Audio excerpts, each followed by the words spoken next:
The god's wood within the red walls was no northern place. The heart tree was pale bark hacked from wild-out stone, a twisted trunk whose face had been carved to placate someone else's sense of what a northern grove should mean.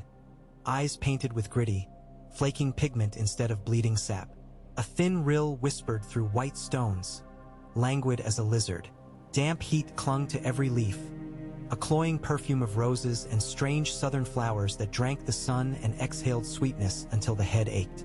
It was evening, and even so the air was heavy. Far away the city sounded like surf.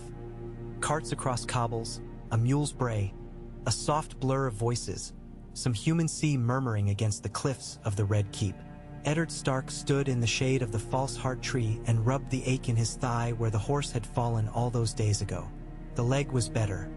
He could walk carefully and might have managed the long steps to the small council chamber without a cane.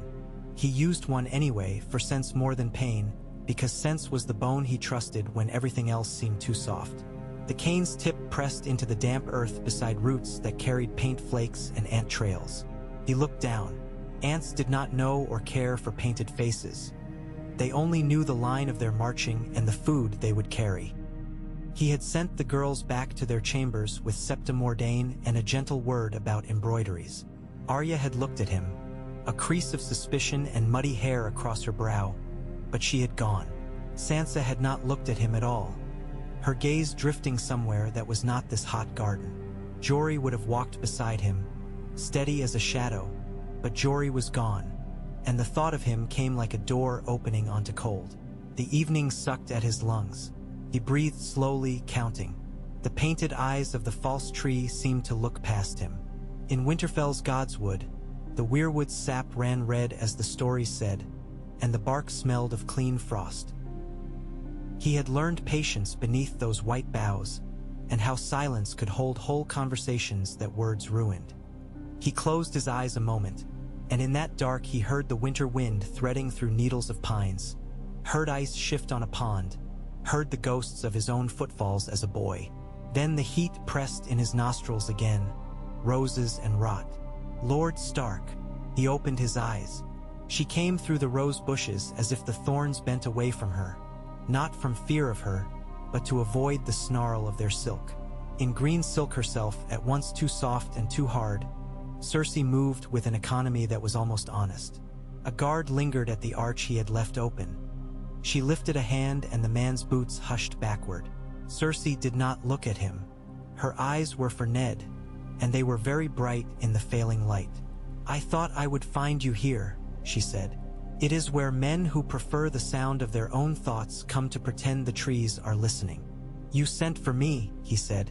"Or rather, you had me told you would be here. I learned from a man who thought shadows carry messages." Her gaze slid up the pale trunk.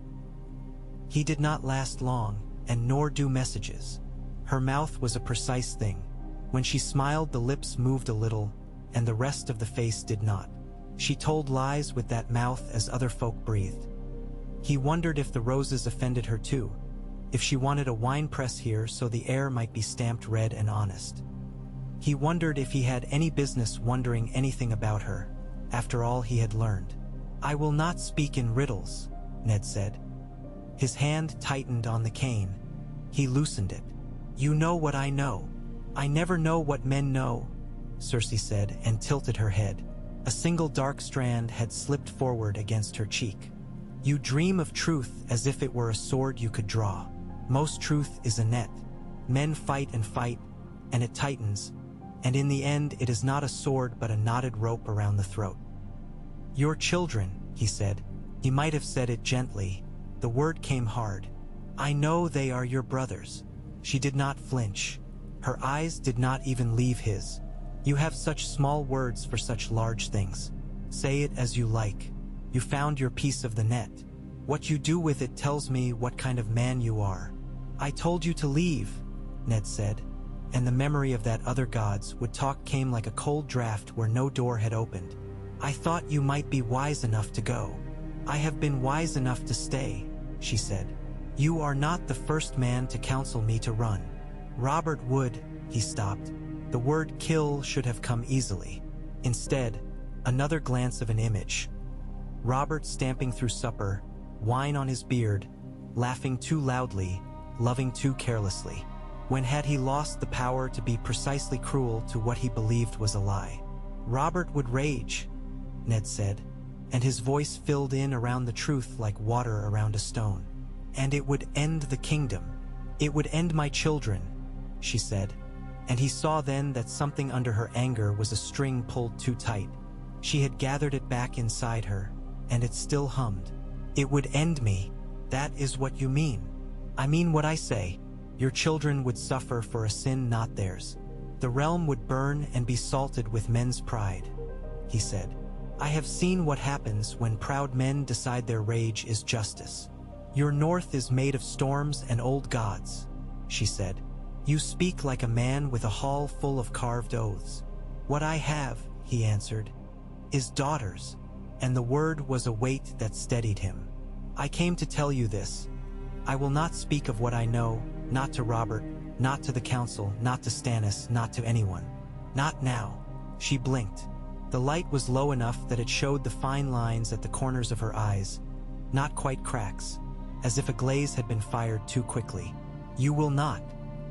Her mouth opened and closed once, and though the motion was small, it was more honest than her small smiles. Why?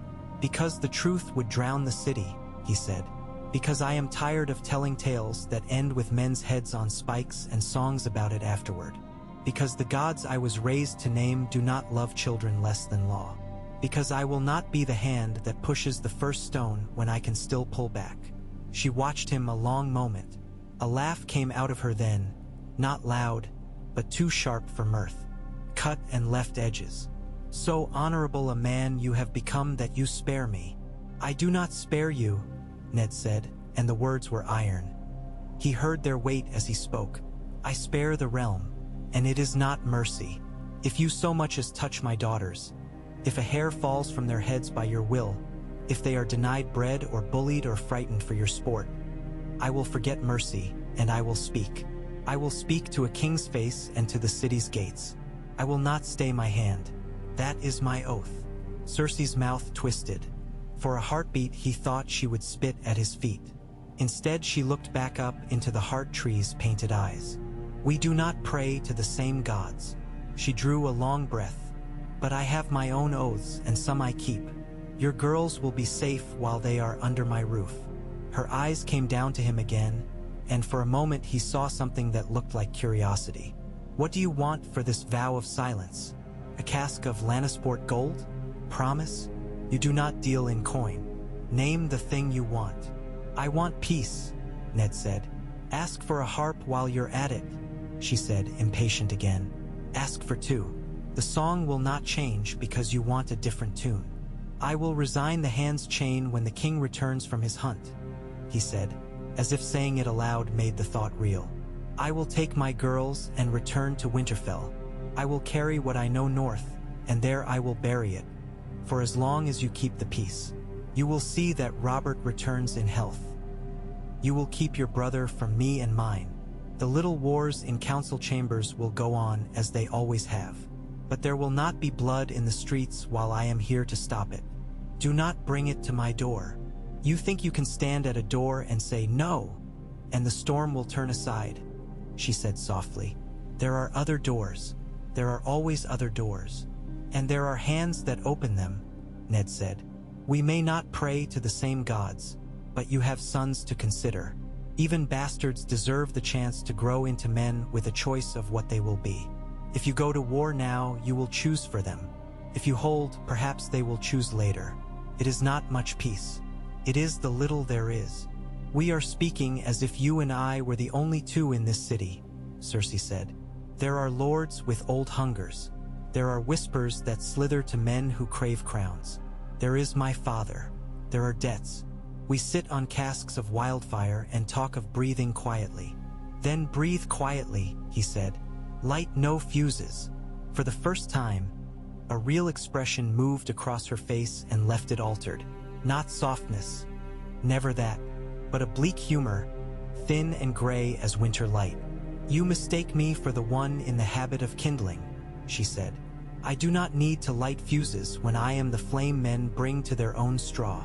Still, your bargain tempts me. It is not a bargain, he said. It is what I will do. And if I said no, she said, if I told you I prefer the net to tighten and the fish to drown, then I would do what I should have done the first day, he said, and the faintest taste of iron touched his mouth at the admission. But I think you won't. You do not want your children dragged down. She looked at him as if she were deciding whether he was simple. The moment lengthened. The city murmur climbed and ebbed beyond the walls. A bell tolled, flat and slow. Somewhere in the gardens a night insect began its creaking song. Cersei's hands were folded in front of her, long fingers interlaced, their knuckles pale in the light. I will not touch your girls, she said at last, each word an object carefully picked and put into place. I will keep my brother's sword away from your hall. I will make certain that when Robert drinks he does not ride. I will breathe quietly. The last words were sour on her tongue. He heard it and believed it, which was stranger than he expected. She looked to the painted face. I do not expect the gods who watch through red sap to keep this bargain. I will keep it myself. He inclined his head. Thank you. Don't thank me, she said at once, vicious as a cat. Don't imagine gratitude in me. I do this for myself, for my blood.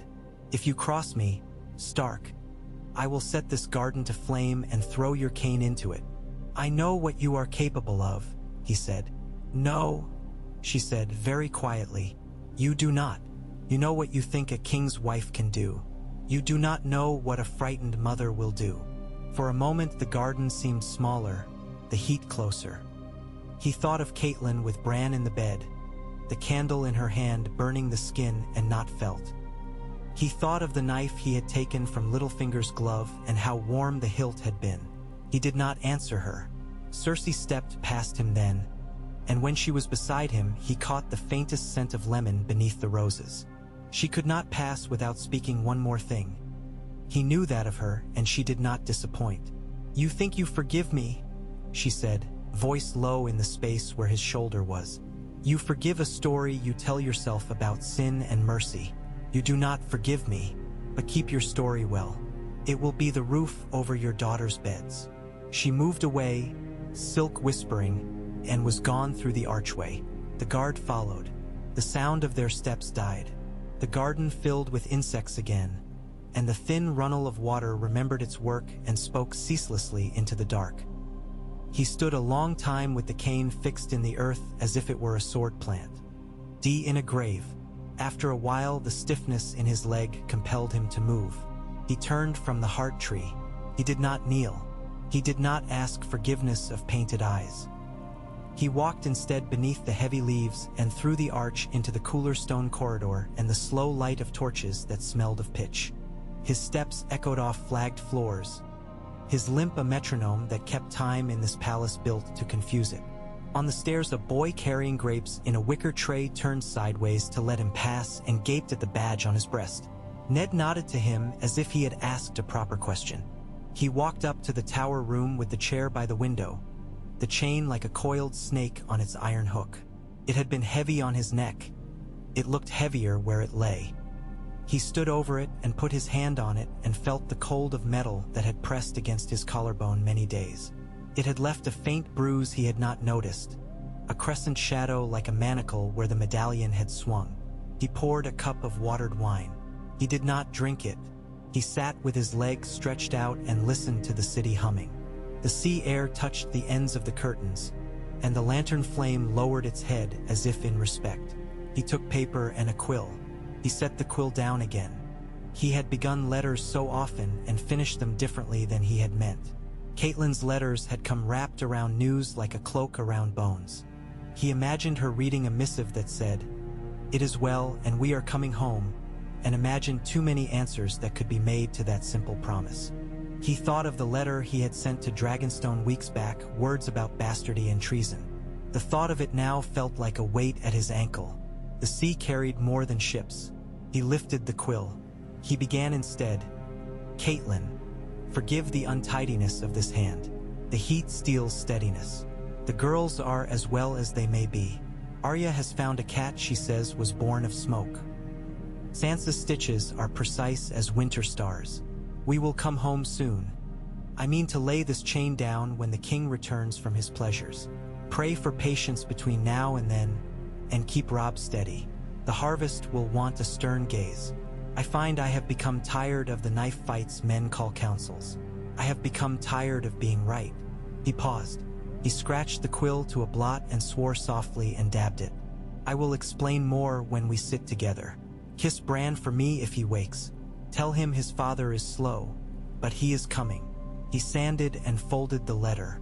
He sat still. He was aware of the way that Varys lifted a latch in his mind when thoughts turned toward such things, as if a soft hand would touch his elbow and remind him that spiders like to live in correspondence. He had said to the queen he would tell no one. He wondered if a letter to his wife counted. He wondered when lying to himself had become so easy to do politely. He heard the step outside before he saw the light shift under the door. He did not call enter. Still, the door opened with courtesy, and the man who stepped through it looked as if he had been born with politeness tucked into his sleeves. Varys's face was its usual shapeless kindness, and his hands, as ever, were a sculpture of themselves, two pale creatures folded one over the other as if to keep warm.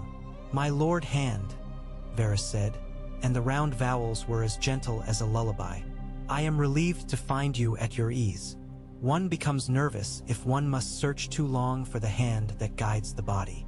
"Say your piece," Ned said. Varys clasped his own fingers tighter as if the words might slip through if he loosened them. "It would be remiss of me not to mention that the king is set on riding out at first light for a day's sport. A boar has been sighted in the King's Wood. A magnificent beast by all accounts. A boar with a back like a hill. Men are not the only ones who grow fat in peace, it seems." Ned's mouth had gone dry. "And? Boars are sensitive, Lord Stark. So are wineskins." Varys drifted closer, not quite stepping. "There are those who would prefer the king come back late. Men who have built their wardrobes around a certain kind of mourning. If you have something to say," Ned said, "say it." "I have nothing I can say," Varys said and spread his hands. "Only things I feel threaded through the air, small and silken. There is a scent of lemon and something sharper underneath. One hears about a cask that will follow the hunt. One imagines how difficult it is to cut a boar's throat cleanly, how the tusks thrash, how a man's belly is softer as his years are heavier. One imagines stumbling, after too much wine, and how friends will laugh until they do not." Ned's hand went to the cane before he noticed it. He drew it back. "You suspect murder. I suspect tempers," Varys said, and the bland smile moved over his face like a cloud over a pond. "And men's appetites. I would urge caution. A king should not ride with a headache. A king should not ride with men who nurse grievances like sick children." "Name them," Ned said. "If I could name a thing, it would be a fact rather than a feeling," Varys said, and, to his credit, his voice did not sharpen. "The small council is not small enough to contain the number of men who might prefer certain outcomes. The night is full of motives, my lord. It is always dusk in King's Landing. No one ever opens all the shutters." "I will speak to him," Ned said. "That would be soothing," Varys said, and the softness was too soft. "You have his ear when others do not." "Do I?" Ned said, and the flash of Robert, laughing with wine on his breath, blew through him like a drunk wind. "Is the queen aware?" "The queen is always aware," Varys said, which was as useless as anything could be and yet not untrue. "I thought perhaps also to mention that the queen has been speaking to her brother with unusual intensity." Ned kept the next thought behind his teeth. "And what tea do you want, Lord Varys?" "What I always want," Varys said, and the polite hands uncupped and fluttered down and folded again, like pale moths settling. "The realm, the children, those who will never sit on a council table because there are bread tables to be sat at. When men of importance act, the earth under cottages notices first. If I seem anxious, it is because I hear the pots crack long before the towers tumble." Ned considered the man's round cheeks, his careful eyes. If Varys feared a thing, It was seldom for the reason he said. But a lie could be useful if one understood why it was told. "I will see to it that the king rides sober," Ned said. "You are very good," Varys murmured. "I have heard that of you, very good. That is both a threat and a promise in a city such as this. Forgive the intrusion. I shall not trouble your rest further." Varys' steps made no sound departing. He left behind a faint coolness that might have been moved air or merely the impression he wanted to leave. Ned sat and felt the weight of morning coming before it was here. He looked at the letter he had written to Catelyn. He sealed it. He set it aside. He went to the window. The city lay out like a great board on which men moved stones and called it destiny. The river was black silk. Torches here and there made points of warm color. The rest was sleep or pretense. Above all, stars. He had taken comfort in their fixedness as a boy. They had been reliable the way snow was reliable. Here, they had a wet sheen, as if someone had breathed on them. He rested his forehead against the stone. He stood there a long time. When he went to his bed, he lay awake listening to a belly's rumor, to a far-off laugh, to his own heart, which had begun to forget what to do with calm. In the morning, the city was already hot, and the sun was bright enough to make the sea a sheet of hammered metal. Robert was the sun's equal. He came into the yard in a surcoat that could not hide the shape he had become. He laughed at the hounds and slapped a groomsman on the arm hard enough to stagger him and called for ale and sausages, though the hour was still young. His face was pinked with drink and excitement. There were men around him with attitudes that were the same as always, but Ned had been told to look, and now each expression seemed to hide something else. Renly's smile was wide and oiled. Ser Barristan's gaze was careful, measuring the ground and the king. Lancel hovered with a skin of wine as if it were a holy relic. Littlefinger's face had the look it always did, as if every second were a chance to think of another word for chance.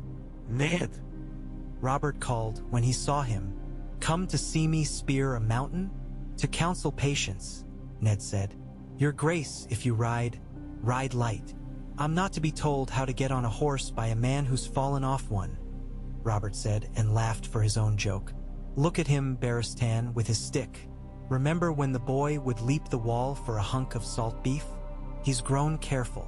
"I remember," Ser Barristan said, "and I remember a boy who climbed the hint of a hill and called it a mountain subdued." Ned wanted to catch Robert by the sleeve and turn him aside like a drunk friend about to step under a cartwheel. Instead, he stood near and matched his stride and spoke low, because Varys's words still threaded like cracked ice in his head. "Do as you will, Robert," he said, "but I will ask this. Do not drink before you've speared your mountain. It is hot. You will sweat enough without the wine taking water out of you." Robert scowled. Then a different expression crossed his face, a thing like regret that had visited less often these last years. He glanced at Lancel. "You hear that?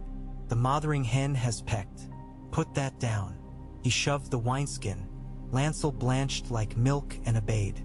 "Your Grace," Ned said more softly, "there is something else. There are men who love the look of you best when you are gone. Take fewer of them with you. Take Barristan. Take men who served when we were boys. Take men who say no to you sometimes." Robert's eyes narrowed. The fragments of his old self and his new self slid together and did not line up. "You speak as if you smell a trap," he said.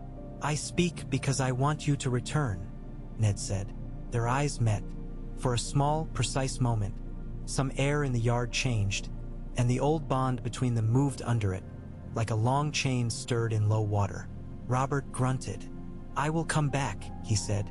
"Do not borrow trouble. You have always loved to stand at the window and imagine storms." "I have always kept men from drowning," Ned said.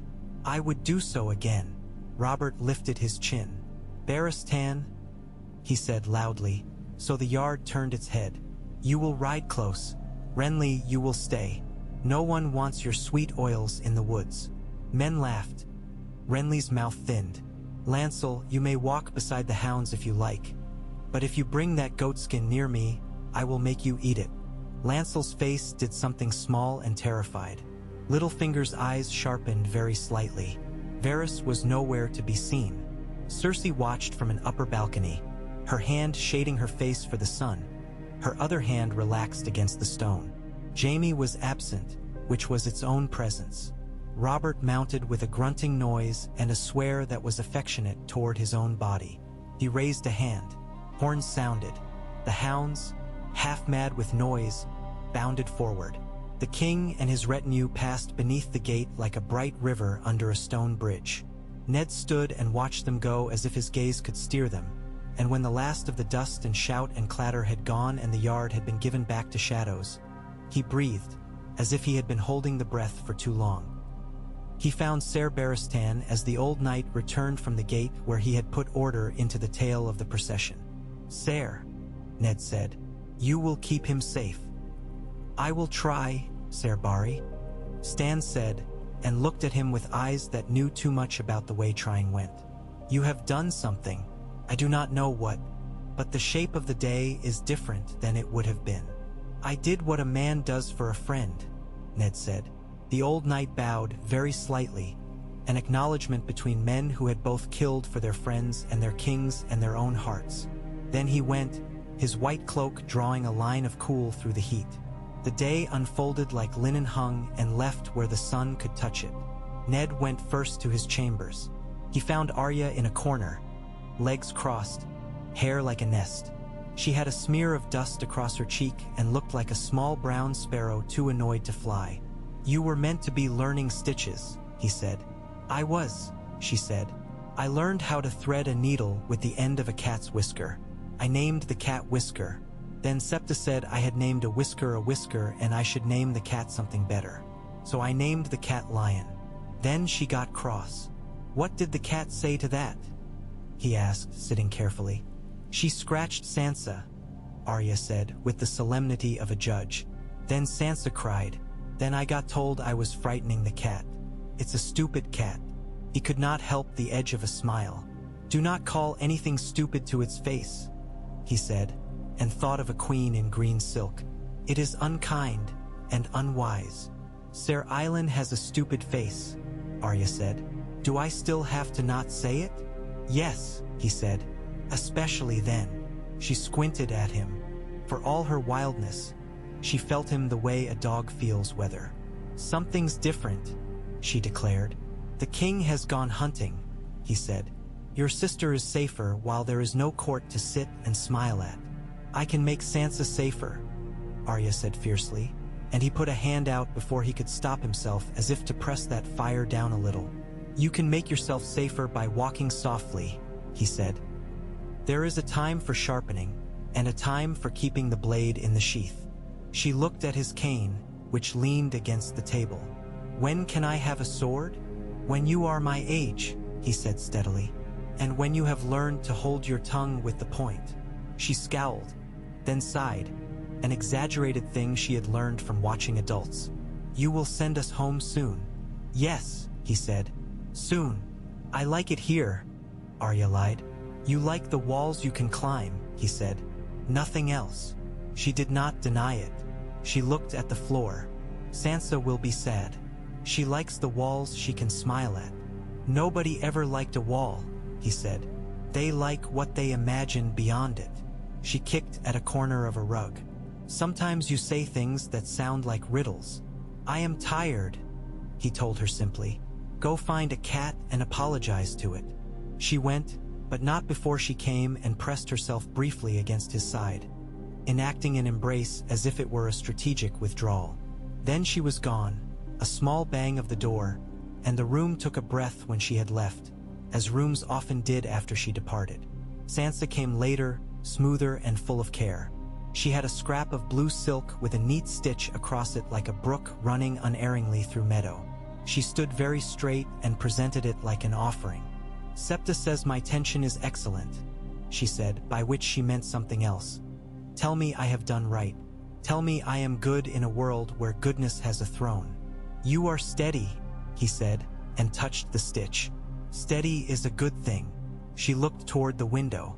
Her voice, when she spoke next, had the softness of bread. "The king went to the wood?" "He did," Ned said. "Joffrey was angry that he was not asked to go." She folded the cloth in half and in half again, even edges with fingertips.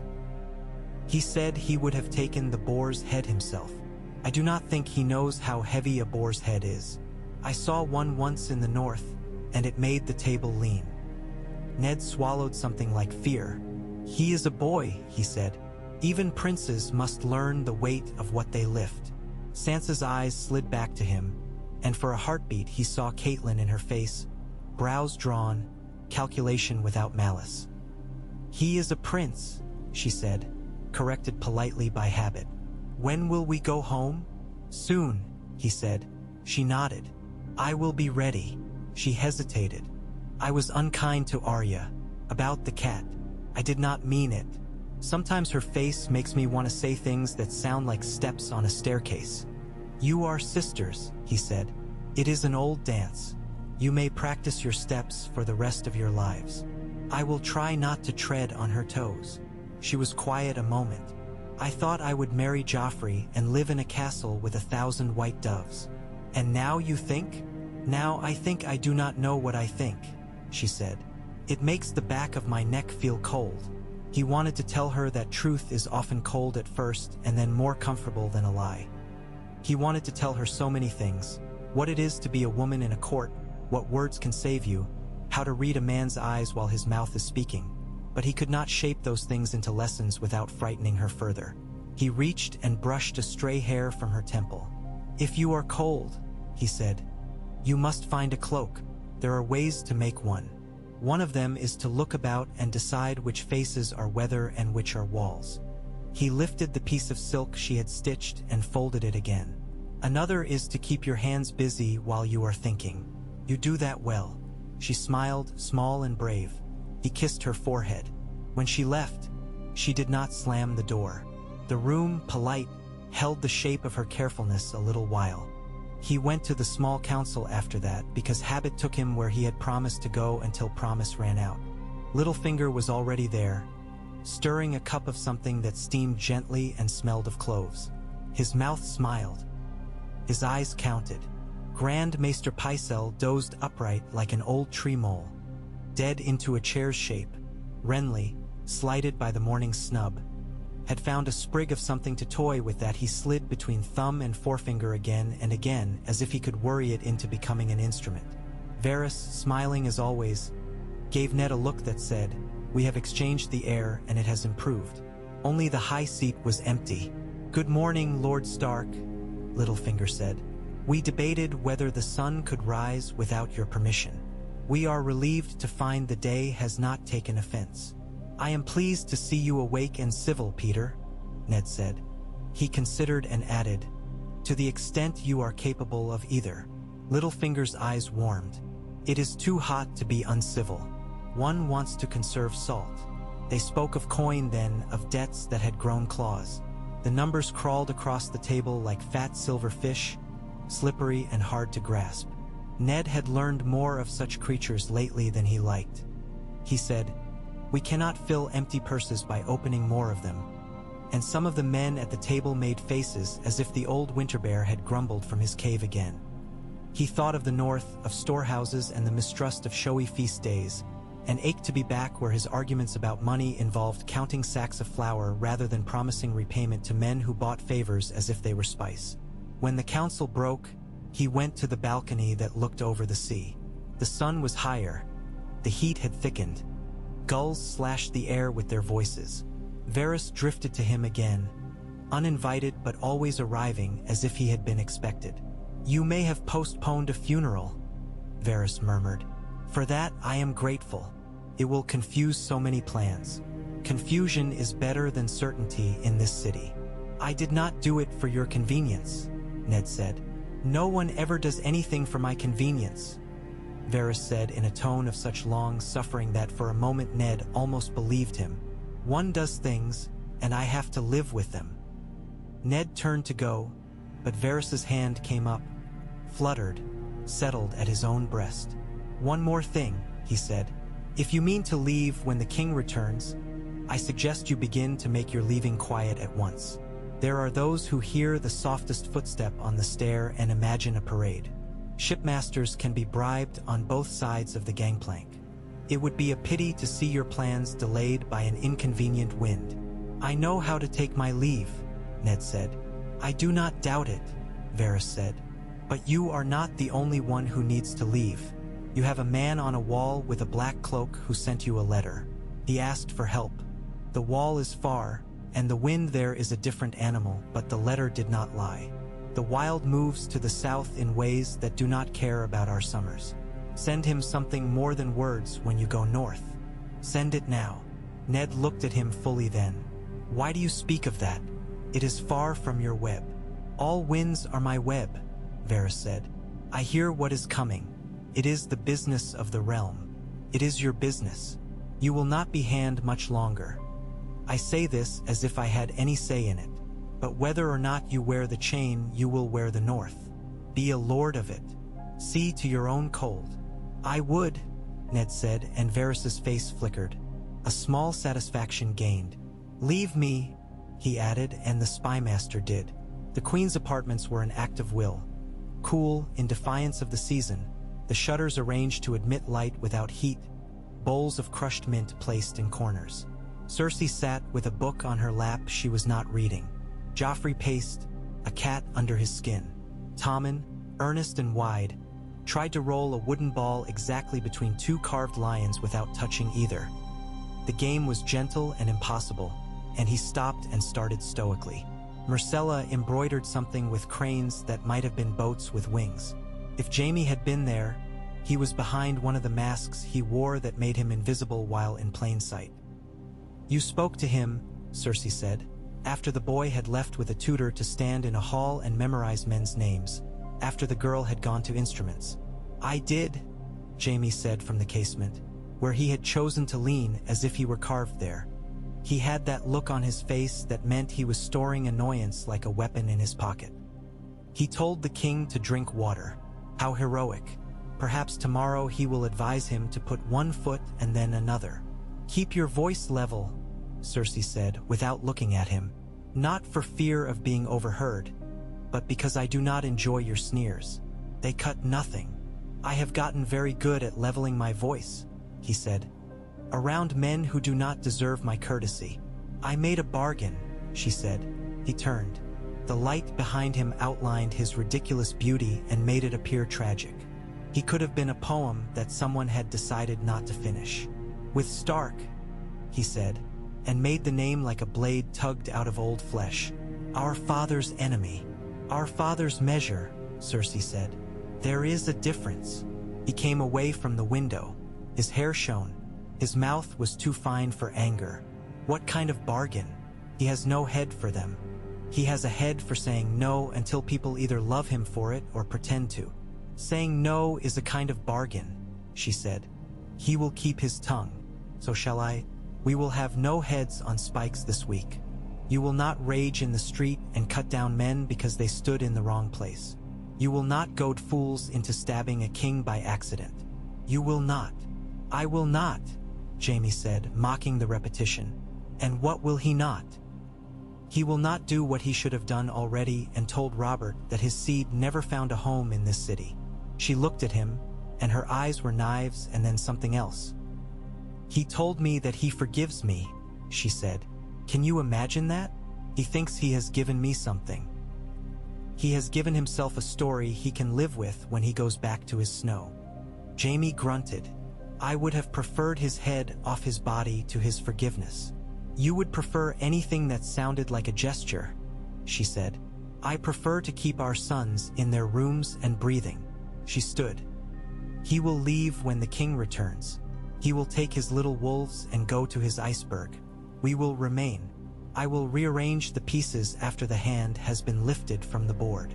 You toy with metaphors when you are frightened, Jaime said softly.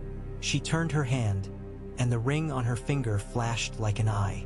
I am allowed to be frightened, she said, and the words sat between them for a moment, heavy and awful as a child left on a doorstep. Then she reached to snatch them up and tuck them away. You are allowed to be clever. Try being useful as well. Keep your sword from your friend's guts for a fortnight.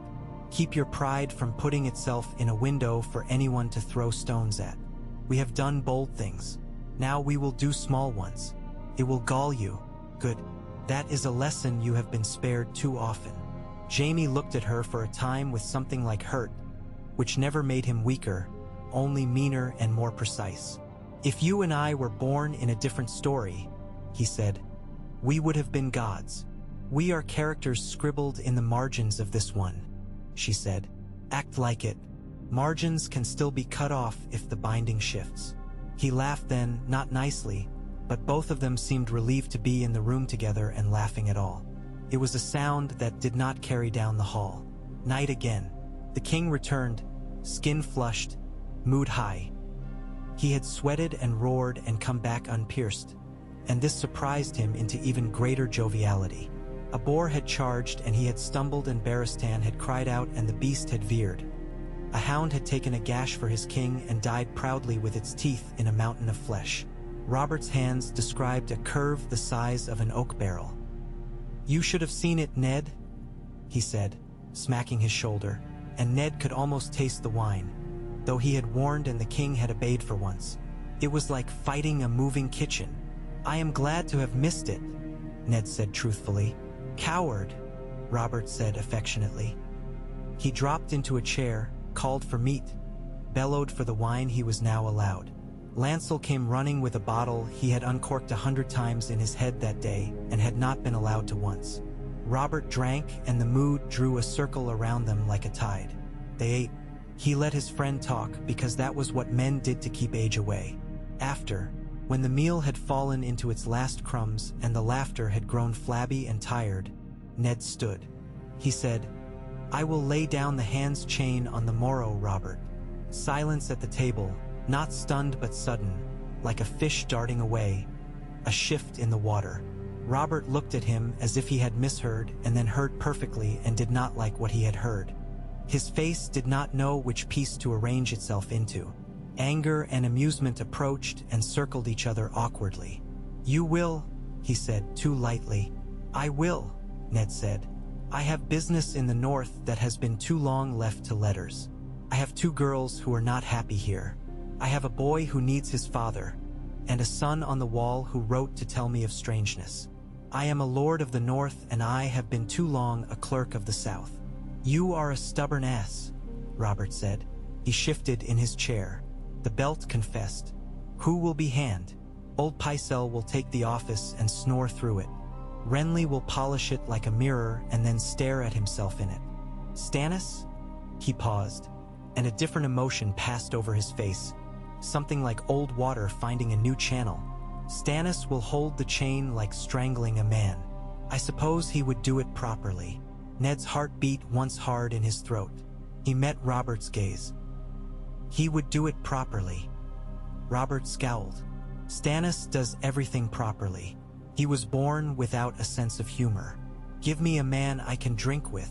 Give the realm a man who will not drink, Ned said, and realized too late that he had said it aloud and not only in his head. He waited for Robert's anger, for the blow of the words he would make out of wounded pride. Instead, after a heartbeat, Robert's face cracked and a real laugh came out of him, something from their old nights in cold halls, a noise he had made when their breath had steamed and his hands had been calloused and his crown had been years away. You win, Robert said. Gods take you. You always did have the cold clarity of a glass of snowmelt. Stannis will be hand. Write to him. Tell him I will not kiss him when he arrives. He will not expect it, Ned said dry, and felt something uncoil within him that he had not realized had been wound so tight. It was not joy. It was a pulling back from the cliff. Stay long enough for us to go out again, Robert said, and now he was Robbie, the boy with a knot on his knee from the day he had fallen chasing a girl who had kissed him anyway. One more hunt. We will take a boar twice the size. You will hold the spear. We will laugh until we cry. We are not those men, Ned said quietly. We are, Robert said fiercely. Then he sat back and the fierce sank out of him. We were, he said. Go if you must, but you will not leave tomorrow. You will not leave without a proper farewell. I will not leave like a thief, Ned said. "No," Robert said. "Nothing so interesting. You will leave like winter. Slowly, and everyone will pretend not to notice until they do." They drank. They spoke of battles won when they were boys and the price of barrels of salted fish and a horse that had kicked a groom so hard it had thought better of kicking. They parted as if they had been two men whose lives had not been braided into something hard to pull free. In the corridor, the air felt like a conclusion. He slept, and in his sleep he dreamed of falling snow, of a hall full of golden cups that had frozen and cracked, of a boy with red cheeks and a laugh like a horn in a morning meadow. He woke with tears on his face, and he could not tell if they were for the lost boy or for the meadow. The morning after that found him doing small things. He sent Tomard to the docks to quietly secure passages. He drafted orders to gather their household here and southeast and ready them for the road. He sent to the master of coin for discreet coin, which was like asking a wolf for a salad, and received it nonetheless, Peter smiling with a wounded kind of delight at the challenge. He arranged for guards to walk beside the girls when they crossed from hall to hall, and added to their number a woman from the kitchens with hands like paddles and a kindness that was heavy and unmovable. He lit a small fire in his hearth and told himself it was for the damp in the stone. He sharpened a dagger. He asked after Maester Lewin in a letter that took care to say nothing in particular and everything at once. In the training yard, he watched boys of other houses thwack at one another with blunted swords while the master of arms shouted about keeping shields up. The sound was dust and iron boy grunts, speed. He leaned on his cane and thought of John in Black, watching the line of a horizon where ice breathed. He thought of Robb learning to read men's faces, not just their sword arms.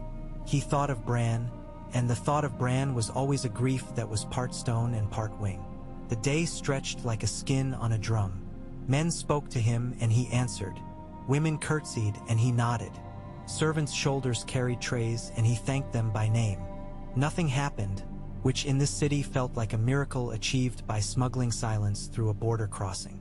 When the next hunt was declared, Robert was less loud about it, and men prepared in a way that made the pile of old iron in Ned's mind reorganize itself. He watched and cautioned and spoke to Barristan again. The Queen watched from her balcony with the careful indifference of a woman who had made a vow not to interfere with a man's pleasures. Lancel's hands shook when he poured water instead of wine. Renly locked his jaw and smiled brighter than he needed to. The king returned again, whole. There was laughter again, tired. The city breathed. A day turned, and then another. News came like birds after a storm. The Riverlands complaining of raiders in iron. A whisper that a Sellsword company had taken service with a man who would prefer the world rearranged to suit him. A letter with Dragonstone's seal unopened, yet a pressure on the desk as if it were a stone. Ned looked at these things and put them aside with the care of a man stacking kindling, knowing that if he breathed wrong the pile might shift and burn. He answered some, he deferred others. He wrote to Stannis with a hand that did not shake. The king names you his hand and I advise you accept. There was no mention of what else he had wanted once to write to him. He burned that thought with a clean flame in a clean hearth and watched the ash curl like secret tongues. One evening, when the heat had lost its ambition and become merely weight, he went again to the Godswood. The roses smelled less painful at dusk. He stood by the false heart tree and did not try to make it holy. He spoke aloud anyway, to air and paint, as the North taught him to do when the words needed somewhere to go. I have stood on battlefields and watched men I loved become stories, he said. His voice surprised him. It came out softer than he intended. I have told myself that truth is a duty that does not rot in the rain. I have kept my vows and some were knives. I am tired, old gods. I am not as old as the wood, but I am older than my youth. If I am a coward, name me so. If I am a fool, let it be my own hurt. Keep the children. Keep the city turned away from its own cliff a little longer. I will do my part of it. He did not expect an answer. The painted eyes did not move. A wind came from the east and brought a sound like a different place. For a heartbeat he thought he smelled snow, but it was only chalk dust rising from a mason's work somewhere nearby. He smiled at himself for the fancy, and the smile did not feel wrong on his face. There was a rustle in the trees. Arya dropped from a branch like a fruit too late in the season. "I listened," she announced. "Of course you did," he said. "Next time leave me one corner of the garden in which to pretend I am alone." "You never are," she said with rare gravity. She came to his side. "You talk to trees that aren't listening. I talk to cats that don't care. Sansa talks to women who smile without their eyes. None of us are heard." "You are heard," he said. "By me." "Then hear this," she said. "A man with no hair like a baby's head goes where men aren't supposed to go, and he is always there right before something happens. And a man with a little smile says things to boys who look like they still sleep with toys. And a woman with hair like a golden rope has eyes like knives and holds them under her tongue. I am tired of pretending to be something small." He looked at her and saw not a boyish girl but a thread of the north that had been unwound and wound again and still held. "You are not small," he said. "You are young. The world is a place that eats young things with hot breath. You will learn when to bite back. For now I will bite for you." She considered this. "I would like to see you bite," she said. "Do you think we will be home for the first snow?" "I hope," he said. It was not a promise. It was the best he had. She seemed to accept it as a kind of promise anyway. "I will hold you to it," she said, and the threat warmed him. They left the garden together, her strides long for her little legs to keep up. He matched them without making it obvious. They walked in the corridor where a tapestry showed a stag leaping over a mountain and a wolf watching. The colors were faded. The stitches were fine. Cersei and Jaime met that night in a different kind of light, the quiet one that comes from lamps set low. The window was open to the brief cool the sea gave the city when night had fallen properly. A chain clinked once as a metal charm turned. They spoke in the language they only used when it was too late to pretend to be other people. "He will go," Jaime said, "and he will take what he thinks is the last piece off the board with him." "He thinks so," Cersei said. "He cannot imagine the board I see." "Do you?" Jaime said, and there was genuine curiosity, a rare thing between them. "Do you see any board at all? Or do you simply refuse to be pushed off any table?" "I see so many," she said. "I will choose one when the pieces matter more than the table." He touched her wrist, where the beat of her blood said something he could not read. "Are you afraid?" "Of course," she said, and she did not dress the word in armor. "Not of him, of the space that will be left where he stood, of what other men think it entitles them to fill, of my father writing letters on parchment that becomes chains on men's throats, of sons who think they were born to command storms, of the sea that will not stop even if I whisper to it in 100 languages." "You have never tried whispering to the sea," he said. "You have shouted at it and pretended your own voice was its answer." She might have smiled then, he could not tell. She lay back and looked at the ceiling as if it were a star chart. "I will try all voices," she said. "Quiet if quiet works. Loud when loud is required. Which do you prefer?" "I prefer the one that speaks to me," he said. "You are not the sea," she said. "You are a wave. I love you because the wave keeps coming. Try not to smash yourself on something foolish while you are being so consistent." "I will try," he said, and neither of them believed it. On another night, Varys stopped by the kitchens and let an old woman tell him a story about how once a rat had leaped into a pot and been cooked without anyone noticing until it was too late. He laughed and shuddered and tipped the woman coin and told her what a very good cook she was. He passed along a corridor where a boy slept beside a door, hand on a tray, chin on his chest, and Varys moved past like a shadow to avoid waking him. He stood for a time in the darkness near the arch that looked down into the throne room, and in the black he imagined, very precisely, the shape of a hand laying down a chain. He imagined the door opening and the chain being taken up by a different hand, and then a different one again, and how none of these hands understood that the chair they took counsel from had blades. He sighed, because sighing cost nothing and sometimes oiled the hinges of thought. 2 days before the ravens were to be loosed, a boy with hair the color of wheat knocked on Ned's door and stood with eyes that would not rise from the floor. "My lord," he said, voice cracking like a spoon against an old cup. "The Queen asks. She asks that your daughters dine with her tonight. A small supper, no ceremony. She says the kitchen will make sweet milk tarts." Ned's hand found his cane of its own accord. He was still a man who could move fast when he had to. "Tell the Queen," he said, "that my girls will attend, and that I will join them." The boy glanced up, quick, and down again. "She said to say, my lord, that it is a supper for girls. She thought you would understand." Ned's jaw worked. He thought of his promise to himself, his promise to Cersei, the thin line along which he walked like a man on ice that did not choose whether or not to bear him based on how well he behaved. He nodded. "Tell the Queen I understand." When the boy had gone, he stood a long time with his hand on the table and his head bent as if he were listening at a door. The door to some room inside himself where a man argued about whether one could honor mercy and honor caution at once. The supper was in a smaller chamber with a mural of a garden that tried too hard to look like the outside. The candles were white and did not smell of tallow. Cersei wore yellow that would have made a lesser woman look sallow. On her, it was like a standard raised. Myrcella greeted Sansa with a careful kiss and Arya with bravado. Tommen, allowed to attend as a treat, bowed to each like a knight in a tale who knew exactly how he appeared and did not care to refine it. Joffrey did not come. He had a fencing lesson that had been arranged at the wrong time. Cersei said this as if it were an apology she knew would not be accepted. The girls ate. They were well-mannered when they wished to be. Cersei watched them as if she were researching a foreign custom. "My mother says the North has winters that last so long the children forget what grass looks like," Myrcella said, eyes wide and honest, and that honesty was a kindness that Ned had to admit. "Is that true?" "Not so long as that," Sansa said, diplomatic because she could not breathe otherwise. "Sometimes when the snow is very deep, men bring pine boughs into the long hall and hang them from the beams.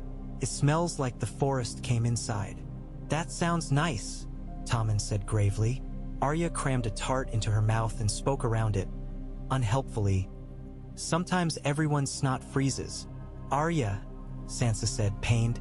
Cersei's lips twitched. "There," she said under her breath to nobody and everyone. She poured more milk. She asked Sansa what music she liked and heard words about lutes and harps, and something a traveling singer had played once in a market that made the girl cry afterward because she could not hold it. She asked Arya whether she preferred running or climbing, and received a lecture on the relative merits of each that included the phrase "falling is too easy," which startled her into a laugh she could not swallow in time. When the girls had gone, and the servants had taken the dishes and left only a decanter of clear cordial and a plate of sugared nuts, Cersei sat with her hands open on the table like a woman who had asked to be searched. She looked at Ned. He looked back. "You have daughters who are not good for hiding," she said. "One is a flame. The other is a mirror. Men see themselves in a mirror. Flames, men try to use." "I know what they are," he said. "They will be safe if you keep them close," she said, "and teach them to close the doors behind them." She poured the cordial and did not drink. "You have bent your neck to keep your blood safe. Does it rub your skin wrong?" "I have learned to bear worse collars," he said. "I have not," she said, simple as a knife lying on a table. "We will endure each other a little while longer." "I have written to Dragonstone," he said, because if he did not speak it to her, the silence would be filled by her imagination. "When Stannis comes, I will be gone." "Stannis," she said, letting the name sit like a stone on her tongue. "The world grows gray when you bring Stannis into it. I will need to buy new candles." "Your jests are not needed," he said. "Only your word." "You have it," she said, and for the first time since the gods would he believed she meant it. Not because it ran on the same rails as his honor, but because it intersected with it at a point that served her own ends. "Keep yours." He left with the taste of the sweet milk tarts in his mouth and the knowledge that sometimes mercy is a door you shut on your hand. He did not regret shutting it. He did not like the bruise. In the days that followed, rumors changed their shapes and then changed back. Men still died in alleyways, but not for reasons that made songs. The queen's brother laughed with men he trusted and did not name the insults he gathered into a cloak. The king went out again and returned again. The stag and the wolf spoke carefully and often. They looked together like winters past and summers hoped for. An old picture hung up in a dark hall to suggest light. On a morning when gulls argued more than usual and the tide was doing a thing with the smell of the river that annoyed the cooks, Ned took his daughters to the Great September. It was the queen's house and not his, but it was a place with a high ceiling and cool air and a quiet that comforted him despite the gods in their alcoves not being his own. He stood and let the girls walk among the statues with their careful eyes. They looked at the mother. Sansa, without thought, reached up and put her hand on the stone's foot. Arya squinted up at the warrior as if she would challenge it to a match. "Do the gods listen when we are not their kind of people?" Arya asked, blunt as always. "I think any god worth being called a god listens," Ned said, and thought of a painted face with flaking eyes that had listened to him without moving. He thought, too, of an old god without a face that listened in the sound of a leaf falling. They knelt. He did not pray aloud. He thought, instead, a thing that was not a prayer but had the shape of one. "We will go soon. Keep the road between here and home unbroken. Keep the men who would break it busy with other work. Keep the sea in its basin, and the winds with their knives turned away. Keep their mother's hands warm and her temper steadied. Keep my own hand steady. Keep the words I have spoken like a beam in a hall, and not like a rope in a gallows." As they left, the old High Septon looked at him with eyes filmed by years and saw, perhaps, the outline of a promise on his face. He blessed them in a voice like dry paper. Outside, the light struck as it always did, making everything look as if it had been washed and left out to dry. Ned lifted his face into it as if he were learning what the sun meant in a different tongue. At the dock that afternoon, a sloop with a black-painted hull came in on a lazy tide, and a man with a scar along his jaw leaped to catch a hawser with a grin that meant no harm and had done plenty. Tomard returned with a list of ships and masters and berths. It was neat and included notes in the margins about which men had wives that made good fish stew and which ones had sons who needed boots. Ned read it with a soldier's eye. He saw the holes, the strengths, the places where a wind too strong could tip a plan. He handed it back. "Good," he said. "We will need to move before anyone thinks to think about us," Tomard said. "We will," Ned said. "And if they think about us, they will find their thoughts distracted." "By what?" Tomard asked. "By the thing we can never plan," Ned said. "By something else." He went that evening to stand once more beneath the painted face. No queen came. No spymaster slid like a fish out of an unseen pool. The water whispered. The insects tested their limbs. Somewhere a night bird made the sound of a nail in wood. He put his hand on the trunk of the false tree and imagined, as he always did, the feeling of sap under bark, even if there was none. He did not ask forgiveness. He did not ask permission. He stood and allowed that this was a place where men said words they could not say elsewhere and heard the echo of them in their own chests and called it prayer. "I will take them home," he said, to air and leaves and carved, flaking eyes. "I will not unmake what I have chosen." It was not the end of anything. It was a beginning stretched thin across several days. The city did not know it had been held at the edge of a knife and that the knife had been sheathed for the moment. Men still lied and women still maneuvered and children still laughed in courtyards and on steps. Carts still broke a wheel at inconvenient corners. Dogs still found bones in the places where kitchens had emptied pots too near the street. The sea rolled and rolled.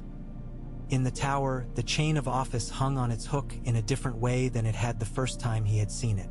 It had once seemed to be a SE. Repent that would bite any hand that tried to take it away. Now it looked like a thing that would fall if a draft came through the window. He would lift it down tomorrow and put it on Robert's table and bow and say words that would become what men repeated when they told the story later. Perhaps none of that would matter. Perhaps the only thing that mattered was that he had made a shape with his days that matched what he could live with. He sat by the window and watched the last light leave the city. He did not know what would come after his leaving. He had a list of the things he feared would come and another of the things he hoped to avert. He had counted too many lists lately. For tonight, he asked only for a quiet night. He closed his eyes, and when sleep came, it came like a boat touching a pier without anyone noticing the moment of contact. In another room, Cersei Lannister, that was how men of the North insisted on saying it in their letters, also did not sleep quickly. She lay in her bed with linen cool on her skin and listened to the small sounds of a palace that never learned to be quiet. She thought of nets and ropes and a mercy she had not asked for. She thought of Stannis and how his face had always reminded her of a wall that disapproved of the room it had to stand in. She thought of her children, and her heart did something it had done every night since each had been placed in her arms. It hurt, and it knew what it would do if asked, and it did not ask permission to do it. "Sleep," she said into the dark, to sons in other rooms and to a daughter who dreamed of a crane that was a boat, and, surprising herself, to the man in the tower who had made her angry with his decision to be someone. "Sleep, and then we will wake, and then we will see." The city slept as cities do, in parts and starts, in breath held and breath released, with an eye open and a hand under the pillow at all times. The moon climbed over black tiles and white stone, traced the line of a wall that men had built with the same stubbornness that men brought to poems. The painted eyes in the garden did not close, because they could not. They watched nothing and everything. They watched a man who had decided not to break the world today, and a woman who had decided to keep it from breaking as long as it suited her. They watched children learning the shape of their own names in a place where names were often traded for better ones. They watched the tide slip in. They watched the tide slip out. They watched as if they knew more about patience than truth. When dawn came, it came like a coin laid on the palm of the city by someone without time for ceremony. The world took it without thanks and began again.